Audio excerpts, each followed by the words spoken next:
বন্ধুরা, তো সব কিছু কেটে রেখেছি। তো এখানে আজকে সোয়াবিন তরকারি বানাবো। তো সোয়াবিনটাকে আমি ভিজিয়ে রেখেছিলাম। তো আলুটাকে সিদ্ধ করে রেখেছি আগেই। তো গরম কড়াইয়ে তেল দিয়ে তো এখানে সোয়াবিনগুলো দিয়ে দেব, ভেজে নেব। তো হলুদ গুঁড়ো আর লবণ দিয়ে দেবো।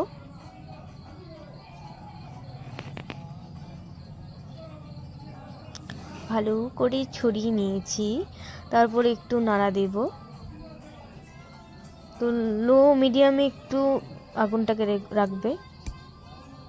তো ভাজার পরে আলাদা করে রেখেছি বাটির মধ্যে। তো এখানে তেলটাকে গরম করে নিয়ে তো এখানে জিরা দিয়ে দিছি।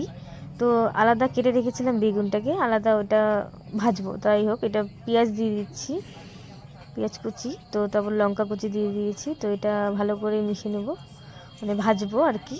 তারপরে এখানে আলুগুলো সিদ্ধ করার আগে থেকেই